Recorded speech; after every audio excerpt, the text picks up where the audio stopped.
Good day, great people. My name is Lorenzo Nava, CEO of Rescogita, the startup grounded on social sustainability. And on this episode of the Sustainability Podcast series, we are going to talk about sustainability and democracy. So sit back, relax, and enjoy. If social sustainability was a train, then sooner or later it would need to stop at the democracy station. Actually, the sooner the better. And that is because democracy is part of the Sustainable Welfare Indicator and a necessary element in society's satisfaction and happiness, aiming at ensuring that these are widespread across the citizen. That is because the government is accountable to its citizens and therefore required to look after the needs of the people and their satisfaction. Also important to know that the three pillars of sustainability, economy, environment, and society, are an important pillar of the Human Satisfaction Measure, HSM, to indicate sustainable welfare, which includes societies where people consider the Earth environment without war, crime, or anxiety, with equality and no social gap, where life is stable and where democracy is well established, and where education is accessible to all. And under the democracy measurement, we see fair and representative elections, competent and honest governments, fair and equal laws, active and knowledgeable citizens, shared belief in the public interest, reasonable equality in wealth and power, openness and transparency, devolution of power, trust between citizens and governments, innovation, evaluation, change, freedom of expression, internet censorship, parliament representing a public opinion. Emancipation is at the heart of democracy. Liberation and its link to sustainability is firstly how sustainable democracy actually is, and secondly, how equipped and competent it is as a system to deal with the sustainability crisis and global warming, especially in a time of political cynicism and lessened trust in democratic institutions. One answer can be that no political system is more resilient and adaptable than democracy. Are democratic systems competent in addressing the current ecological challenges and transition to a post-growth economy? The last trend of movements in democracies was the emancipation, gender and racial, but also environmental, pushing the ecological agenda onto the political programs. Today's emancipation movements loudly demand environmental intervention at global level, climbing up the priority agenda for governments and international organizations. And one shared concern for the world population, a grassroots movement, bottom up, steering political and policy decision-making, marking the priority on life of individuals, communities, and ecosystems by reducing that of the economic elite. Until it left temporarily the political debate by entering the technology, science, and academia, abandoning its political drive. Until recently, due to the failure of the latter of bringing the significant and radical change we need, witnessing the failure of most environmental global conferences, and for that there is a need for a shared ownership and responsibility of rights and duties, shared by all communities to be empowered in decision-making and action, and tools to dictate the political agenda, tools which are only provided by a democratic system, grounded on participation. The key for the grassroots to reclaim democracy as a constructive solution-finding process. Survival of the earth and life depend on it, and many have understood it. That is in the hands of communities, civil society, policymakers, and the public sector, as well as of the business and manufacturing communities. A global and participating co-owned process towards tangible solutions. Markets, born out of consumerism and endless growth, focused on the short term, can't regulate themselves. because it is not in the nature of that economic culture. A new one is necessary, and let us say, a democratic one. So, connecting democracy and sustainability. We have two ways to tackle today's crisis: a democratic and participatory approach, or a technocratic authoritarian one. Otherwise, maintain the present unsustainable status quo. Let's not forget that democracy as a system is what it is, a system. And that means it can be part of either the solution or the problem.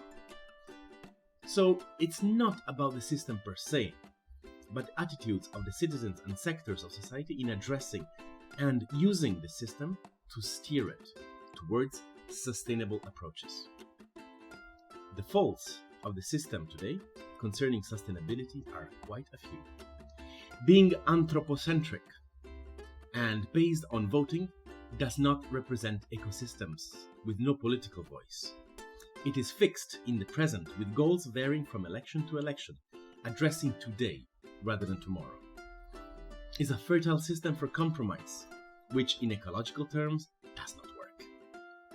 It has time-consuming processes.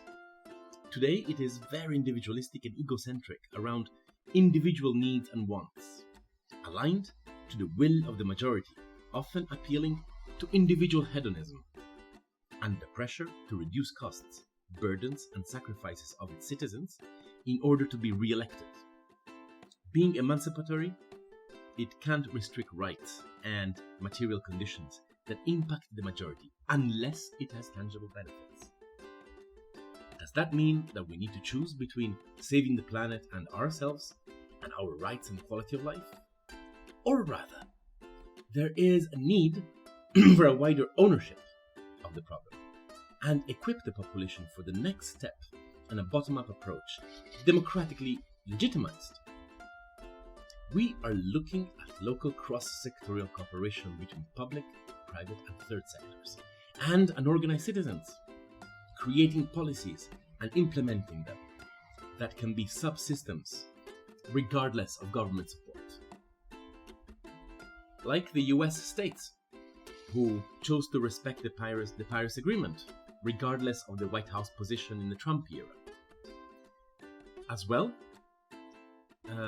there needs to be a parallel process of global governance, while the thousands of communities in parallel operate locally.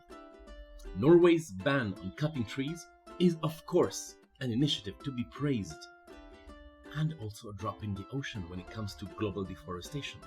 Treaties, agreements, and judiciary systems in place to regulate the respect of what was agreed, ensuring that the developing world that missed the Industrial Revolution and is hungry to catch up is able to jump to the third Industrial Revolution, bypassing the other two.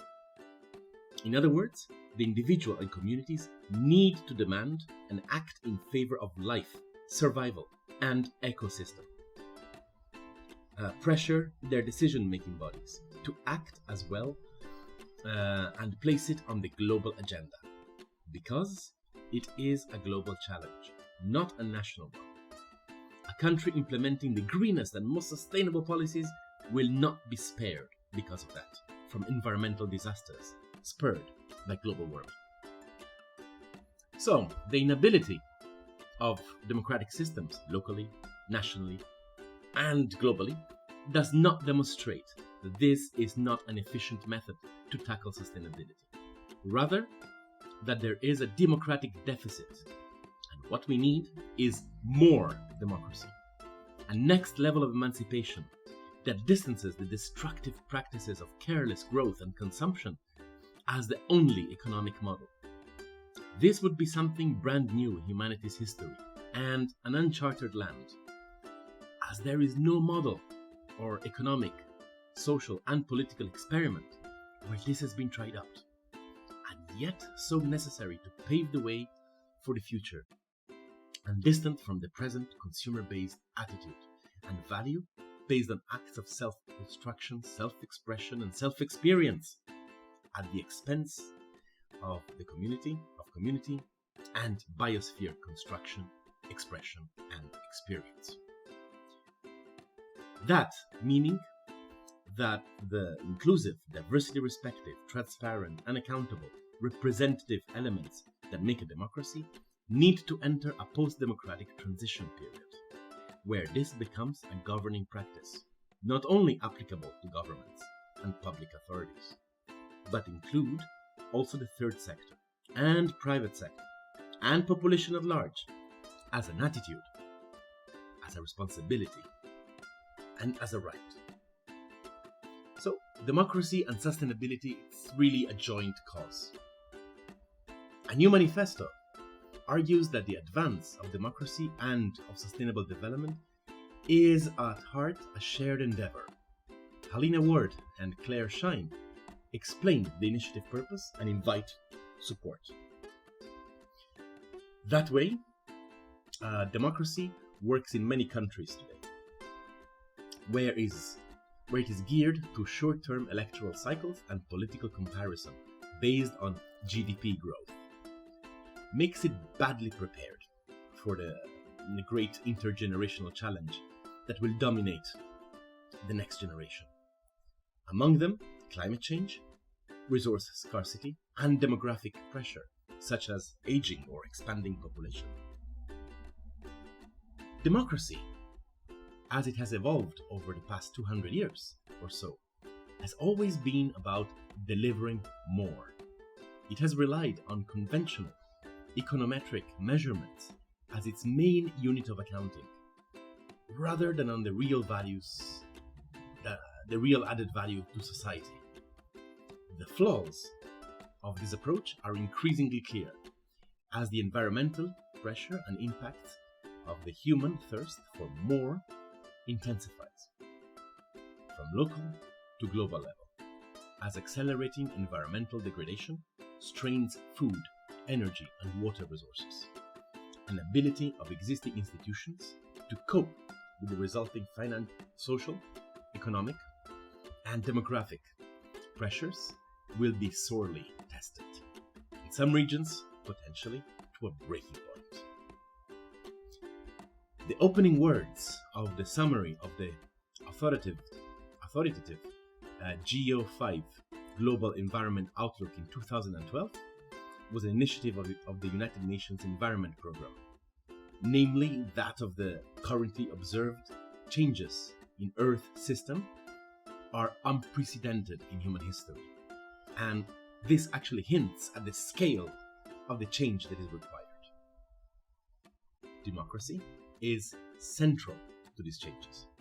It is the only political system through which a majority of the world's people can learn how to determine together and express how much is enough. The problem is that we citizens of democracy don't yet know how to do it, and the time to learn is running out. What makes this situation worse is that the wider public view of the future in many parts of the world is becoming deeply skeptical and pessimistic. A global poll in 2012 by the International Trade Union Confederation asked adults in 13 countries, I think it was Belgium, Bulgaria, Brazil, Canada, France, Germany, Greece, Japan, Indonesia, Mexico, and South Africa, and the UK and United States, whether they felt future generations would be worse off than their own generation. 66% said yes. In the UK, the figure was 78%. In Greece, 77%. Yet, even in the economic powerhouse of Germany, 85% of respondents thought future generations would be worse off. In France, it was even 93%. The contrast there was with the growing economies, which is quite striking because in Brazil, it was just 24%. The connection with a sense of democratic malaise in the Western states, such as Britain, is highlighted by the stresses and strains on democracy recorded in the 2012 report of the research project Democratic Audit. Among other conclusions, it also said that almost all available indicators suggest that representative democracy is in long-term terminal decline. But there is no alternative model to democracy existing. So, this is an opportunity. There's a time to renew. A crisis is an opportunity, after all. If people think the future will be worse, but still believe that democracy is the political system best able to deliver improvements, and if the experience of those in non-Western states is a lesson that democracy is still evolving and being learned, then the ability of democracy to address serious environmental and social problems remains in the hands of people and the governments. So, if democracy